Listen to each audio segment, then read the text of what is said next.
So, hello guys, welcome back to my YouTube channel The Code Guys.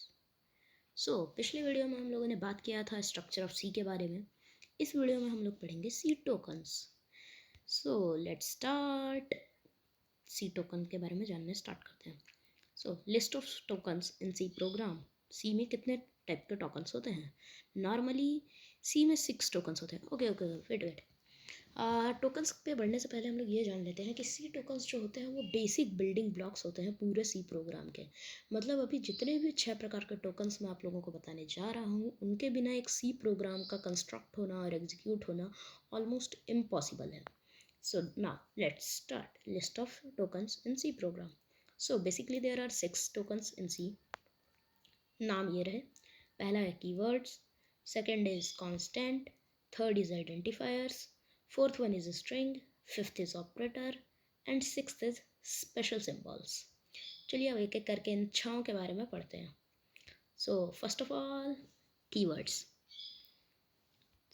तो ये redefinition, keywords are the special words which have some special meaning for the C compiler. जो हम लोगों का सी का compiler है।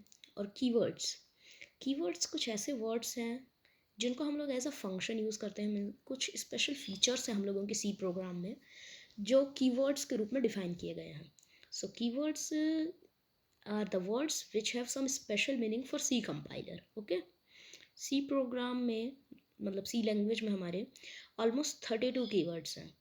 और जो 32 कीवर्ड्स हैं उनकी लिस्ट ये आपके सामने बनी हुई है, टेबल देख लीजिए। Break, case, square, constant, auto, short, struct, switch, double, int, else, enum, float, etcetera etcetera. Okay, अगला है constant. Constants are the values which remain constant during the execution of the programme.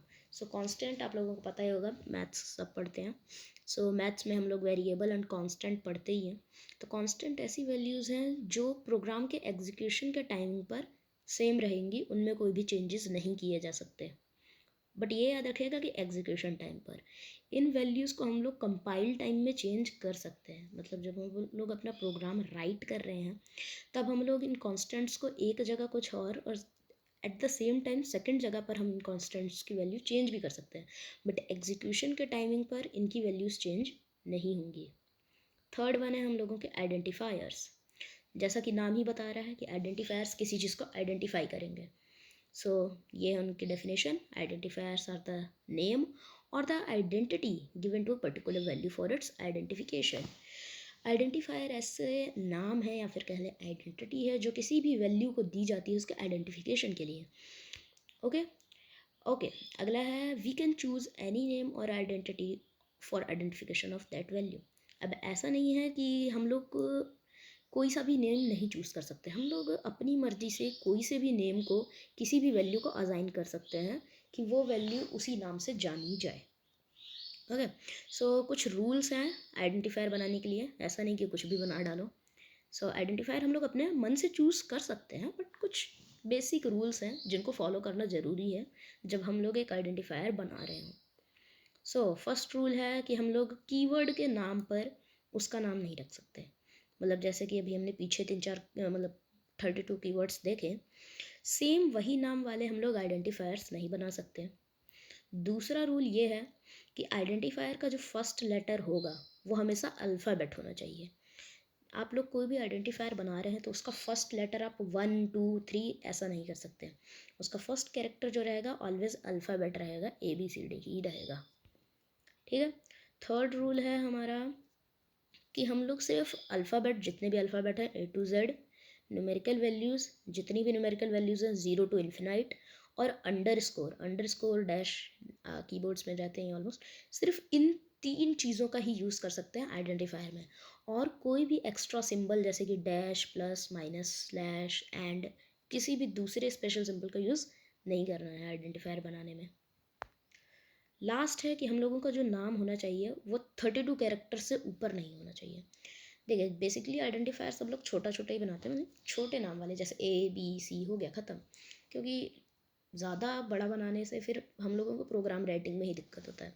तो एक rule ये भी है कि 32 character से ऊपर का आइडेंटिफायर नहीं बनाना है, डिक्लेयर नहीं करना है। ये था आइडेंटिफायर। अब आया हम लोगों का आई थिंक चौथा, हाँ चौथा, स्ट्रिंग्स। स्ट्रिंग्स कुछ नहीं है, सी लैंग्वेज में ग्रुप्स ऑफ कैरेक्टर्स को ही स्ट्रिंग कहा जाता है।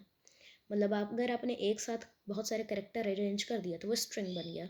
जैसे कि लिखा है कैरेक्टर, ये कैरेक्टर बहुत सारे छोटे छोटे लेटर्स का ग्रुप है, तो इसी को हम लोग स्ट्रिंग मान लेंगे। कोई भी वर्ड आप लोगों ने लिखा वो स्ट्रिंग है सी में।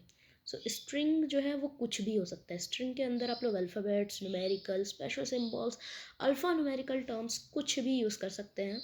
बस स्ट्रिंग के लिए आप लोगों को वो डबल इन्वर्टेड कॉमास का यूज़ करना होगा। वो हम लोग आगे बात करेंगे जब मैं सी प्रोग्राम पर आऊँगा, कोडिंग सेक्शन पे आएंगे नेक्स्ट वीडियो में। जब कोड स्टार्ट करेंगे हम लोग तब हम लोग उसके बारे में बात करेंगे, ठीक है। ये था स्ट्रिंग। नाउ ये टॉपिक जो है बहुत इंपॉर्टेंट है, ऑपरेटर्स। सी में बहुत यूज़ होता है इनका। तो सी में 8 टाइप के ऑपरेटर्स हैं। ऑपरेटर्स नॉर्मली कुछ ऑपरेशंस परफॉर्म करने के लिए हम लोग ऑपरेटर्स का यूज़ करते हैं। सो पहला ऑपरेटर है हम लोगों का अर्थमेटिक ऑपरेटर। नाम ही बता रहा है अर्थमेटिक ऑपरेशन ही परफॉर्म करेगा, जैसे कि addition, subtraction, multiplication, division. Symbols आपके सामने हैं, okay. Second is relational operator. So relational operator का मेन और बेसिक काम ये है कि ये दो वैल्यूज़ के बीच में कंपैरिजन करता है। जैसे कि ये रे कंपैरिजन किस किस टाइप के वो करता है, इक्वल टू मतलब कि दोनों वैल्यूज़ इक्वल हैं या नहीं। ग्रेटर देन इक्वल टू मतलब या तो बड़ा या तो equal. Less than equal to या तो छोटा है या तो equal. Less than, greater than या नॉट इक्वल। ये हम लोगों के ऑलमोस्ट 6 टाइप के कंपैरिजन है जो रिलेशनल ऑपरेटर के द्वारा हम लोग दो वेरिएबल्स के बीच में कर सकते हैं। सो रिलेशनल ऑपरेटर बेसिकली बस दोनों के बीच कंपैरिजन करता है, और उस कंपैरिजन के बेसिस पर अगर कोई डिसीजन बनाना होता है तो उसको बनाने में हेल्प करता है। अगला है असाइनमेंट ऑपरेटर। असाइनमेंट मतलब एक वैल्यू को, मतलब किसी एक वेरिएबल की वैल्यू को दूसरी वेरिएबल के ऊपर असाइन करने का काम असाइनमेंट ऑपरेटर का है। इसको मैं समझा देता हूँ। सो जैसे कि ये हम लोगों ने लिखा ए, सॉरी ए की हम लोगों ने 6 बना दिया, ए को डिक्लेयर किया 6। नाउ देन बी को हम लोगों ने डिक्लेयर किया 7, ओके। अब हम लोगों ने असाइनमेंट ऑपरेटर का यूज़ किया ए इक्वल टू बी।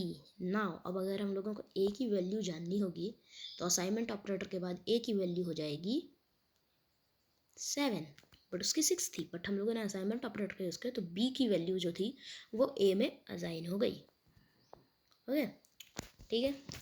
सो आगे बढ़ते हैं। असाइनमेंट ऑपरेटर्स ये रहे, equal, plus equal, minus equal, asterisk equal, slash equal and percent equal. इन सब के बारे में हम लोग डिटेल्स में जानकारी इकट्ठा कर सकते हैं। इक्वल टू का तो यूज़ मैंने आप लोग को दिखा दिया। प्लस इक्वल का मतलब है कि पहले की वैल्यू को प्लस करके असाइन करना, और वैसे ही करके बाकी जितने अर्थमेटिक ऑपरेटर्स हैं उनको करते हुए फिर असाइन करना, ये होता है बाकी सबका यूज़, ठीक है। अभी 3 हम लोगों ने पढ़ा, अगला है इंक्रीमेंट डिक्रीमेंट। सो इंक्रीमेंट ऑपरेटर क्या करता है, किसी भी वैल्यू को 1 से इंक्रीज़ कर देगा, और जस्ट अपोजिट डिक्रीमेंट ऑपरेटर किसी भी वैल्यू को 1 से डिक्रीज़ कर देगा, ठीक है। इनके साइन होते हैं plus plus and minus minus. मैं ऐड करना भूल गया पीपीटी में, sorry for that. Double plus होता है इंक्रीमेंट का, डबल माइनस होता है डिक्रीमेंट का, ठीक है। अगला है logical operator. So logical operator is use for checking 2 और more conditions and make decision according to that. Logical operator का यूज़ हम लोग 2 या 2 से ज़्यादा कंडीशंस को चेक करने के लिए करते हैं। जैसे कि हम लोगों को चेक करना है कि ए बी से बड़ा है और ए सी से भी बड़ा है, तब हम लोग लॉजिकल ऑपरेटर का यूज़ करते हैं। यहाँ पर हम लोगों ने 2 कंडीशंस चेक की हैं, तो हम लोगों को लॉजिकल ऑपरेटर का यूज़ करना पड़ेगा।